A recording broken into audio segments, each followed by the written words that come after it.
Hello everyone, muhaye ikaze ukurikiye Piscine M. Uyu munsi mbazaniye iyindi video yo gukuza umusatsi wanjye murabona ko wagarutse nari maze iminsi mfite agakupe narawukase bishoboka.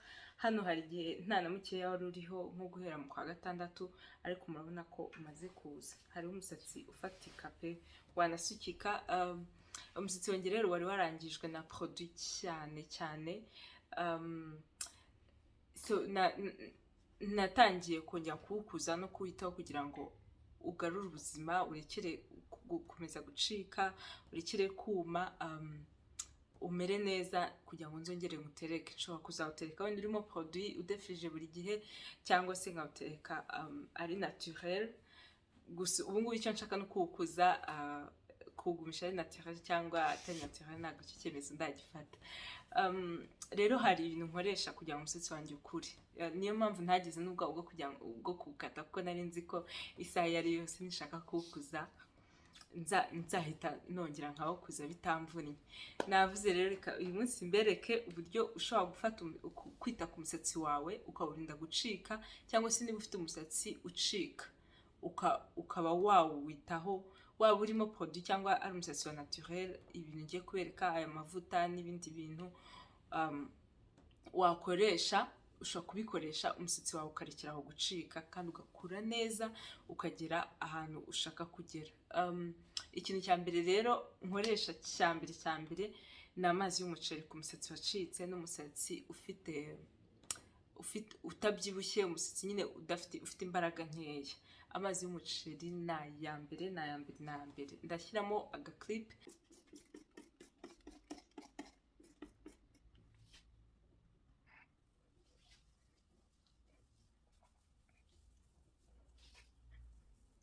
Mfata amazi, mfata umuceri mukeya wo mu kiganza, nkawutogosa mo gakeya cyane, nkahita nkucisha mo blender, nkahita nkusuka muri iri cupa, ubundi nkawushyira mu musatsi, ubundi hashira umwanya nkayogamo, nkahita nkoresha iyi Miraculous deep treatment. Iyi ni nka vitamine, ituma umusatsi udacika, ituma twa dusatsi bita ngo ni amabu bakunda gukata muri salon tutaza. Hari ukuntu umusatsi wizinga cyane ukabona kusokoza bikaba ikibazo.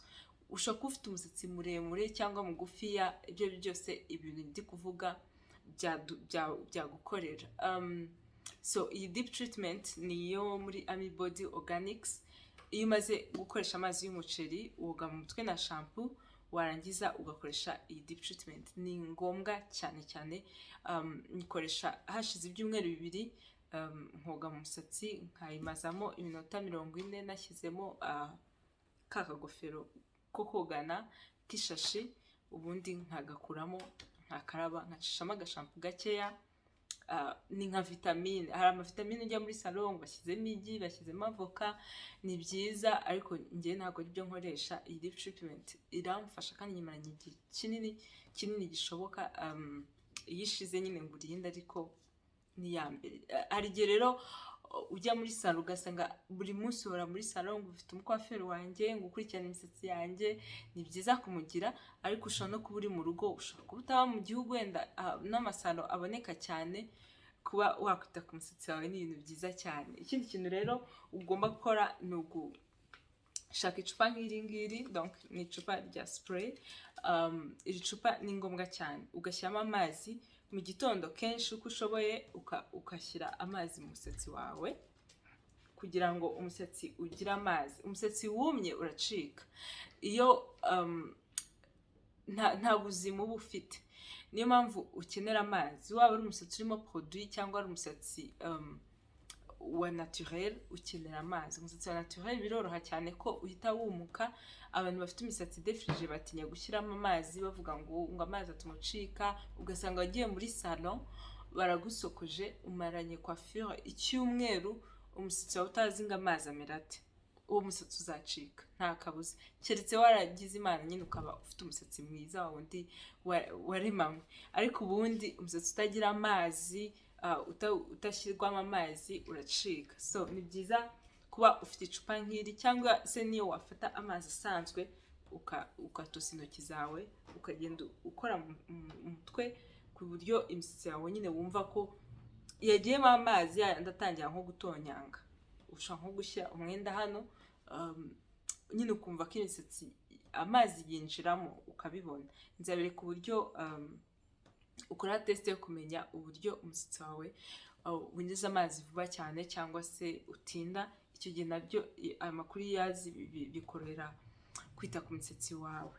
Ikindi kintu navuga rero, nsiga, murabizi ko nsiga Jamaican black castor oil mu mutwe wanjye, cyane cyane kuri uyu mubiri nyine w'umusatsi. Uyu mubiri ufite utwenge, ukeneye amavuta cyane cyane cyane n'amazi, ariko niyo mpamvu biba byiza koga mu mutwe ariko amavuta. So iyo udashyizemo amavuta umubiri wawe ugira imvuvu nyinshi, ukavuka ukabona uranakurya. Niba abantu bavuga ngo umusatsi urandya, ntabwo umusatsi uryana, ahubwo ni scalp, ni uyu mubiri uba ufite ikibazo. Nicyo gituma umutwe wumva wakwishima ukavuga ngo umusatsi utangiye kundya. So iyi Jamaican black castor oil ntago ituma umubiri rero ubobera gusa, ahubwo ituma umusatsi ukura vuba cyane, kandi igatuma n'uyu musatsi wo hejuru ugumana y'amazi wasizemo. Ni ukuvuga ngo nkanjye ukuntu mbigenza, nshobora kuba maze nko gushyiramo amazi, nkashyiramo amazi, narangiza nkahita mfata iyi Jamaican black castor oil, nkaca imirongo mu mutwe, nkagenda siga amavuta mu ntoki, urabona ukuntu ameze, nkagenda mfata mu ntoki nsiga ahantu hose. Ngiye kugenda niteguye, ntabwo nshaka gusandaguza coiffure yanjye, ariko ni gutyo mbigenza, kugira ngo ubundi ugacishamo intoki ku buryo amaraso atembera neza mu ruhu, nk'uko twita ku ruhu rwo mu maso n'aha hose, n'uruhu rwo mu mutwe, rwa rundi ruriho umusatsi rumeraho umusatsi, tuguma kurwitaho cyane kugira ngo umusatsi wacu ukure kandi umere neza. So iyi Jamaican black castor oil nayivuze kenshi n'ubu ndacyayivuga kuko ni igitangaza, ntabwo isanzwe pe. Uyifite uba wizeye ko umusatsi wawe uzamera neza. N'ingoyi ahangaha iyo ushatse usigaho na hano zirakura, kubona atagira ingoyi. Jamaican black castor oil ikora itangaza. Nayo ni ya Body Organics.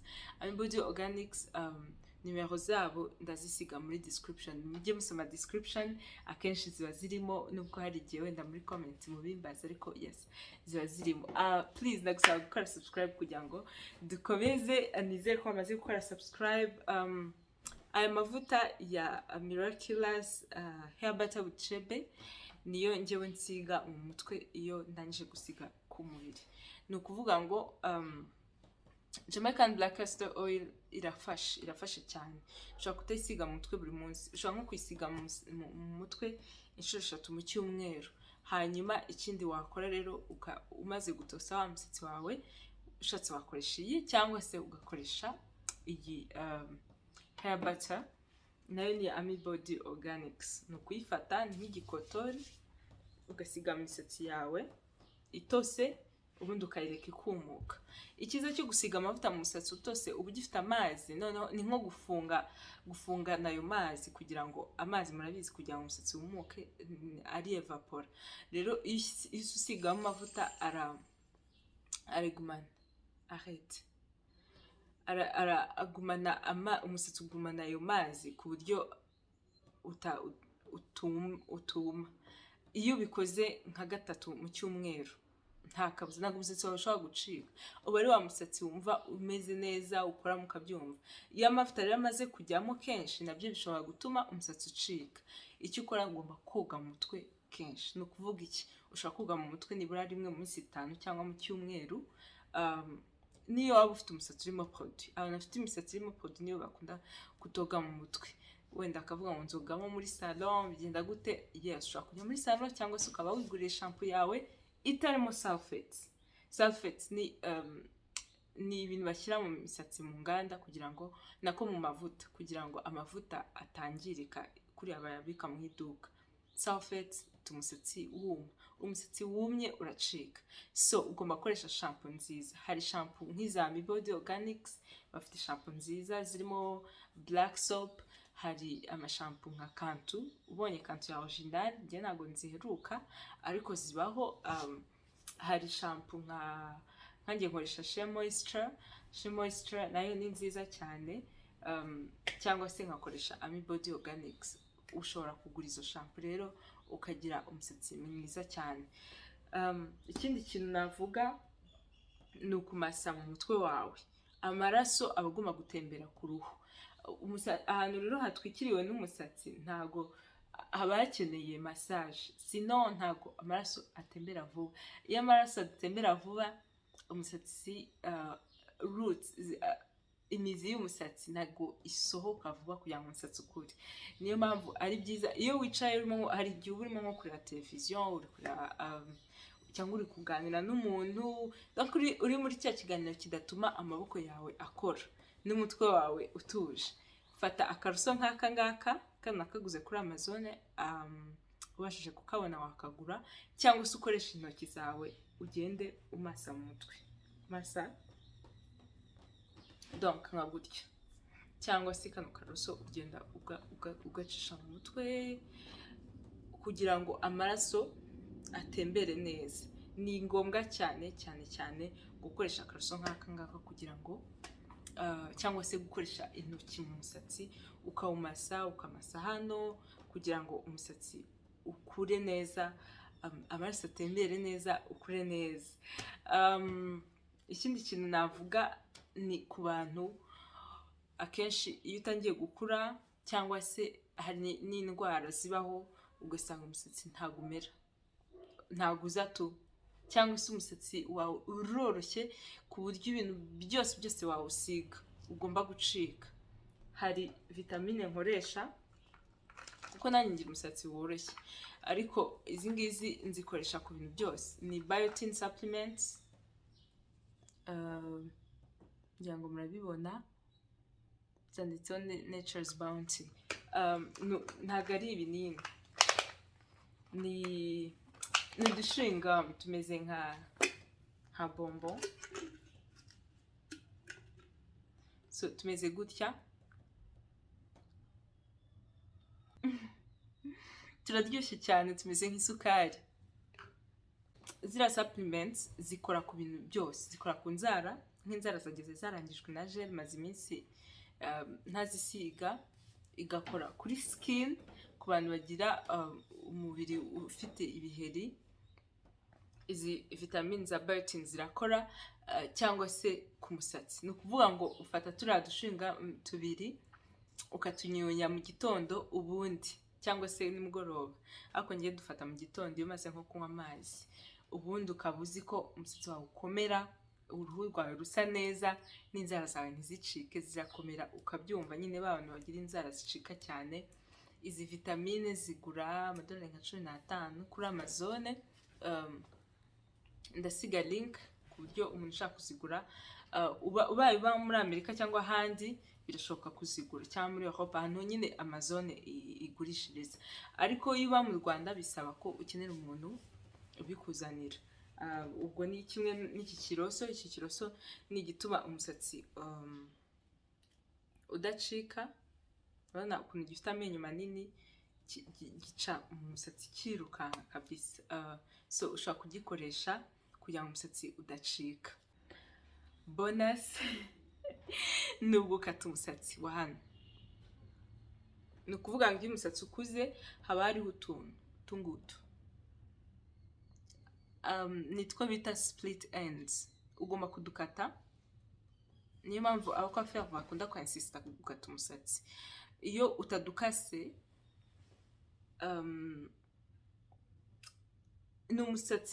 umusatsi umwe uba, tuvuge niba ari umusatsi umeze gutya, uba waracitsemo kabiri umeze nka gutya, ariko bitagaragara. Wenda bigaragara cyetse ukoresheje njyanga hari nka loop, ariko uba waracitsemo. So iyo utawukase ukawureka ngo umusatsi wanjye ndashaka ukura, urakura, ariko ikintu kiba ukura wifungura ku buryo agasatsi kawe nkaka gashobora gukura kagakura gacika, noneho ukajya ubona iyo usokoza umusatsi wacika. Kubera iki? Uratandukanye, uba umeze nka gutya, ari umusatsi umwe. Uko rero ugira imisatsi myinshi urumva ifite izo split ends, iguma icika ukayoberwa impamvu.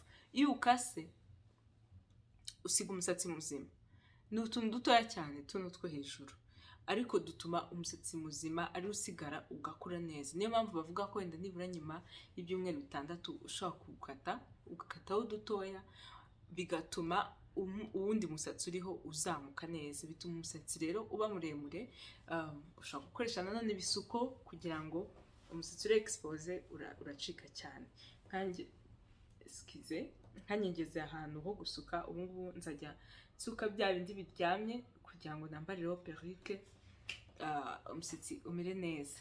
Ndabakunda cyane, mwakoze cyane kureba video, kandi ibintu bikora uzambwira ugomba gukura neza cyane. Merci.